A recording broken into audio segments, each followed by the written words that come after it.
If your mother is 81, alone, and can barely make it up a flight of stairs, are you a bad daughter for telling her she can't live with you? Because my brother is absolutely convinced I am.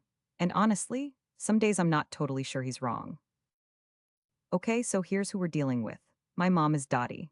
She's 81, sharp as a tack mentally, but her body is starting to give her real trouble, bad hip, early stage heart issues, and she had a minor fall in her kitchen back in March that scared everybody. She lives alone in the house she and my dad shared for 40 years, about 2 hours from me. My brother is Glenn. He's 3 years older, lives 40 minutes from mom, and has always been, I don't know, the favorite is a strong word, but they're close. Really close. He calls her every single day. I call maybe twice a week. I'm not proud of that gap, but it's honest. My name is Clara, I'm 46. I work from home doing freelance accounting. I have a husband, Marcus, and a 15-year-old daughter, B, who has some learning challenges that take a real, consistent chunk of our energy and attention. We have a three-bedroom house. One bedroom is Marcus's and mine, one is B's. One is B's therapy space, which her specialist helped us set up specifically for her. It's got a specific layout, specific lighting, a weighted blanket system. It's not just a hobby room, it is part of how she functions. That's the context. Because when Glenn called me in April and said it was time for mom to move in with family, that was the room he had his eye on. Glenn's pitch was reasonable on the surface. He said mom shouldn't be alone anymore, that she needed daily support, that memory care facilities are expensive and impersonal, and he didn't want that for her. All fair, I agreed with every single point. Where I disagreed was the solution. He said, and I'm quoting almost exactly here, "You work from home, Clara, you're already there, it makes the most sense." And I said, "Glenn, I work from home. That's not the same as being a caretaker. I have a job and I have B."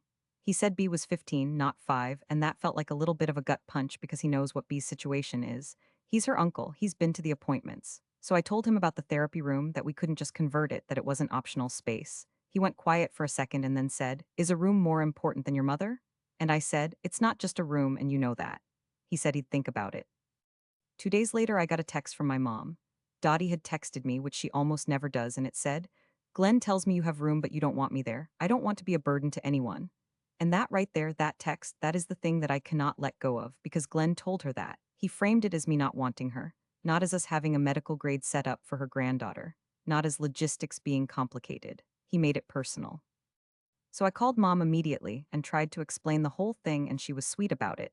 She said she understood, but I could hear it in her voice. She didn't totally believe me. And then I did the thing that started the actual war. I called Glenn back and I told him that if he really thought mom needed to live with family, his house was 40 minutes away, and maybe he should be having this conversation with his own wife instead of volunteering my home. He said that wasn't fair, that his wife Renee worked full time outside the house. I said, "So does he?" And we went in circles for about 20 minutes. And then I said it. I said, "You've spent 30 years being the good son, Glenn. Maybe this is where it costs something." Yeah, I said that. "You've spent 30 years being the good son. Maybe this is where it costs something." I knew it was a hard thing to say while I was saying it. I said it anyway. Glenn hung up. He didn't call me for 2 weeks. When he did call back, he wasn't yelling, which was almost worse. He was measured and he said, "I reached out to a few assisted living places near me. Good ones, but I want you to know that mom cried when I told her neither of us could take her in. So I hoped the room was worth it." And I didn't have a comeback for that. I really didn't. I've looked into those facilities too, by the way. They're decent. Mom has gone to see one and she said it was nicer than she expected. She's still not fully on board, but she's warming up. She calls me the same amount she used to. She doesn't bring up the conversation. She's either genuinely fine or she is the most gracious person alive, and knowing Dottie, it might be both. But Glenn and I are still not right. There's this distance now that wasn't there before. His wife Renee sent me a message, not a call, a message, saying she thought I'd been unfair to him and that the good son comment was cruel. And maybe it was. He does call every day. He does show up. I've leaned on that my whole adult life without saying it out loud or saying thank you. But also, Marcus and I have a child who needs that room. That is real. That is not an excuse. And I'm still not sure I was wrong to say what I said. I'm just not sure I was right either. A few weeks after all of this, B had one of her harder days, a full sensory shutdown, the kind where we're both just sitting on the floor of that room at 10 o'clock at night, her leaning against my shoulder, waiting for it to pass. And I thought about Dottie in that space. I thought about how that wouldn't have worked. I'm not saying it to justify myself. I'm saying it because I need to know if I'm the only one who thinks protecting your kid's stability is not the same thing as abandoning your mother. Glenn did a real thing by going and finding her options. I did a real thing by holding a boundary that protects my daughter. We both said things that cut. So I genuinely want to know, when the room in your house is already spoken for and your brother is closer and he's had the easier role for 30 years, are you the problem for saying so?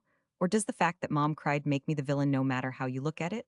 Honestly, though, what would you have done? Comment below.